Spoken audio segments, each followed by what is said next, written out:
Good morning and happy Tuesday. Today we're reviewing the book of Genesis, chapter 41, and we'll also read chapter 42.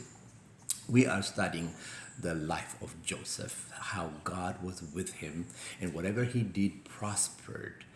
And the last chapter 41, we saw how uh, the king of Egypt, Pharaoh, had two dreams, and these two dreams troubled him, and he asked for somebody that would interpret his dreams.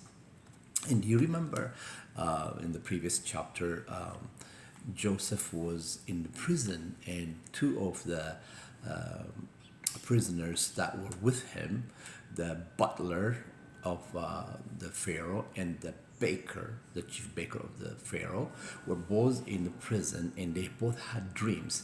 One of them had a dream saying, and Joseph told him that in 3 days Pharaoh would restore you back to your position, and you will be the butler of Pharaoh, and you will be giving him wine like you were doing before. In the other one, he told them that he would be killed because obviously he was the one that had offended King of Egypt, Pharaoh. So he interpreted both dreams, and the one that was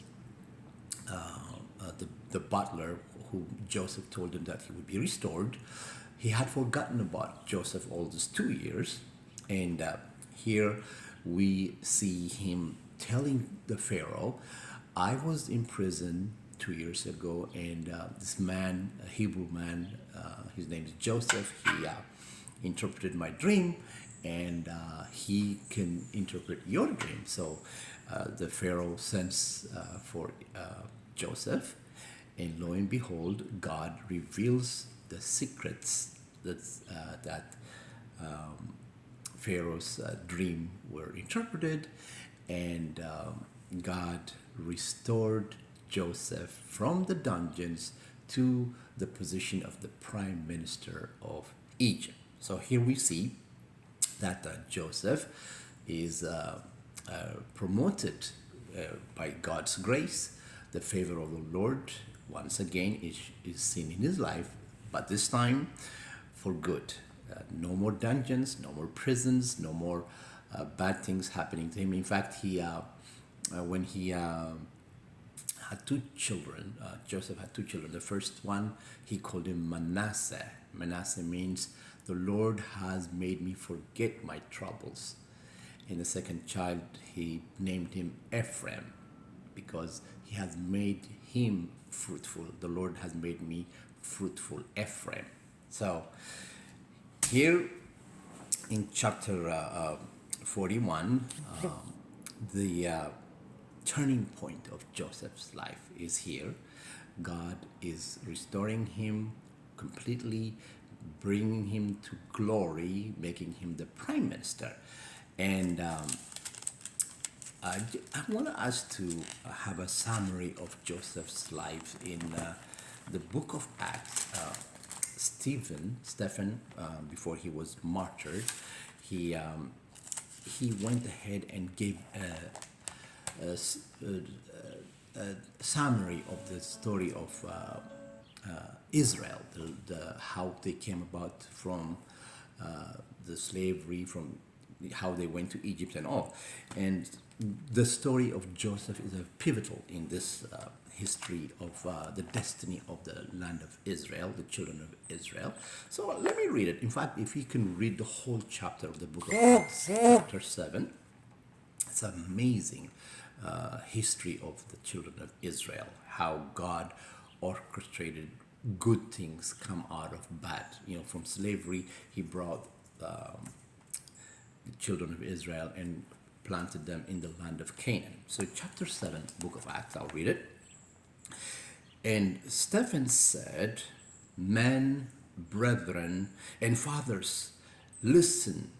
The God of glory appeared to our father Abraham when he was in Mesopotamia, before he dwelt in Haran, and said to him, get out of your country and from your kindred, and come into the land which I will show you. Then he came out of the land of the Chaldeans and dwelt in Charan. And from there, when his father was dead, he removed him into this land, wherein now you dwell.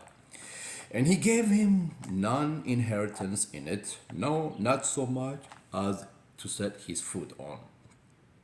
Yet he promised that he would give it to him for a possession, and to his seed after him, when as yet he had no child. And God spoke on this wise, that his seed should sojourn in a strange land, and that they should bring them into bondage, and entreat them evil 400 years. And the nation to whom they shall be in bondage will I judge, said God, and after that shall they come forth and serve me in this place. And he gave him the covenant of circumcision, and so Abraham begot Isaac and circumcised him on the 8th day. And Isaac begot Jacob, and Jacob begot the 12 patriarchs.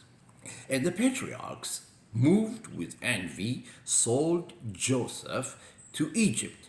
But God was with him. But God was with Joseph,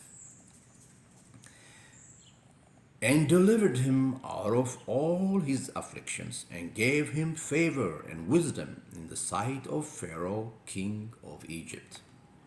And he made him the governor over Egypt and all his house. Now there came a dearth over all the land of Egypt and Canaan, and great affliction, and our fathers found no sustenance. But when Jacob heard that there was the corn in Egypt, he sent out our fathers first. And at the second time, Joseph was made known to his brethren, and Joseph's family was made known into Pharaoh. Then sent Joseph and called his father Jacob to him, and all his family, 75, so 75 people. So Jacob went down to Egypt and died, he and our fathers, and were carried over to Shechem and laid in the sepulchre that Abraham bought for a sum of money of the sons of Emor, the father of Shechem. But when the time of the promise drew near, which God had sworn to Abraham, the people grew and multiplied in Egypt, until another king arose which knew not Joseph. The same dealt subtly with our kindred, and evil entreated our fathers, so that they cast out their young children to the end they might not live.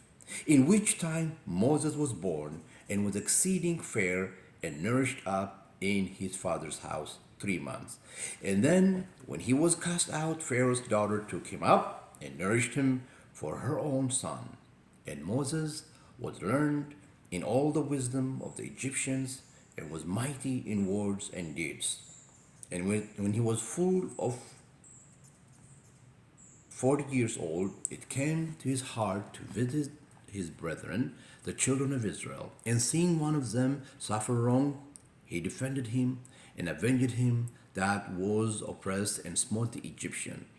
For he supposed his brethren would have understood how that God by his hand would deliver them, but they understood not. So here we see how Joseph was the reason for the Egyptians to go to from from the land of Canaan. They went to Joseph went to Egypt. He was sold into the Egyptians, and then his whole family came because of the drought. And Joseph, because he became the prime minister, he was prominent in the country, and he invited the whole 75 children and grandchildren of Jacob, and they all lived in Egypt for 400 years. After that, the Egyptians enslaved the children of Israel. And then God, with his mighty hand, gets them out of the land of Israel, out of the land of Egypt, the land of slavery, and brings them to the promised land. So we'll see that in the book of Exodus as well. So here, just want us to remember God is always doing things by plan. All of those things that we saw, what Joseph had gone through, he sold by his brothers and then was thrown in dungeon in the prison, falsely accused by Potiphar's wife, and all of that. Yes, it's terrible, but God changed it to good. He made him the reason to be a blessing to many, many, many people. Starvation was coming. He made a provision for the 7 years of drought. The whole world around Egypt was blessed because Joseph was there. So we're going to continue chapter 42. Remember, God is always on his throne and he orchestrates things for our best. Amen? All right, Genesis chapter 42. Now when Jacob saw that there was a corn in Egypt, Jacob said to his sons, "Why do you look one upon another?" And he said, "Behold, I have heard that there is corn in Egypt. Get you down thither, and buy for us from thence, that we may live and not die." And Joseph's 10 brothers went down to buy corn in Egypt. But Benjamin, Joseph's brother, Jacob, did not send with his brothers, for he said, "Lest peradventure mischief befall him." And the sons of Israel came to buy corn among those that came, for the famine was in the land of Canaan. And Joseph was the governor over the land, and it was that sold to all the people of the land. And Joseph's brethren came and bowed down themselves before him with their faces to the earth. And Joseph saw his brothers, and he knew them, but made himself stranger to them, and spoke roughly to them. And he said to them, "Where did you come from?" And they said, "From the land of Canaan to buy food." And Joseph knew his brothers, but they did not know him. And Joseph remembered the dreams which he dreamed of them, and said to them, "You are spies. To see the nakedness of the land you have come." And they said to him, "No, my lord, but to buy food are your servants come. We are all one man's sons. We are true men. Your servants are not spies." And he said to them, "No, but to see the nakedness of the land you have come." And they said, "Your servants are 12 brothers, the sons of one man, in the land of Canaan, and behold, the youngest is this day with our father, and one is not."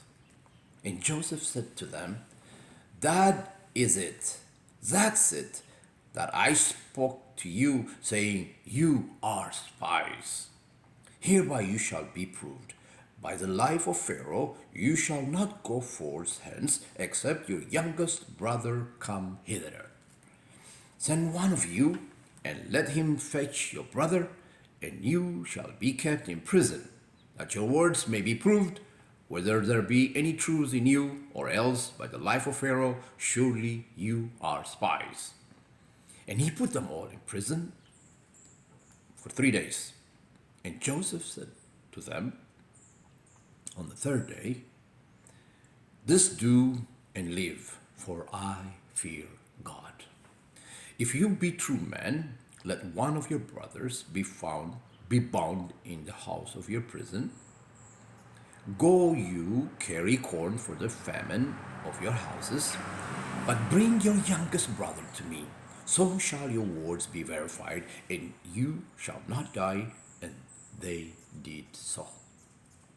And they said one to another, we are very guilty concerning our brother, in that we saw the anguish of his soul when he besought us, and we would not hear. Therefore is this distress came upon us. And Reuben answered to them, saying, did not I speak to you, saying, do not sin against this child? And ye would not hear me. Therefore, behold, also his blood is required. And they knew not that Joseph understood them, for he spoke to them by an interpreter. And he turned himself about from them and wept. He turned himself from them and wept. And returned to them again and communed with them, and took from them Simon and bound him before their eyes. Then Joseph commanded to fill their sacks with corn, and to restore every man's money into the sack, and to give them provision for the way, and thus did he to them. And they loaded their asses with the corn, and departed thence. And one of them opened his sack to give his donkey provender in the inn. He espied his money, for behold, it was in his sack's mouth. And he said to his brethren, my money is restored, and lo, it is even in my sack. And their heart failed them. And they were afraid, saying one to another, what is this that God has done to us? And they came to Jacob their father to the land of Canaan, and told him all that befell to them, saying, the man who is the Lord of the land spoke roughly to us, and took us for spies of the country. And we said to him, we are true men, we are no spies. We be 12 brethren of sons of our father. One is not, and the youngest is this day with our father in the land of Canaan. And the man, the Lord of the country, said to us, hereby shall I know that you are true men. Leave one of your brethren here with me, and take food for the famine of your household, and be gone. And bring your youngest brother to me, then shall I know that you are no spies, but that you are true men. So will I deliver you from your brother, and you shall traffic in the land.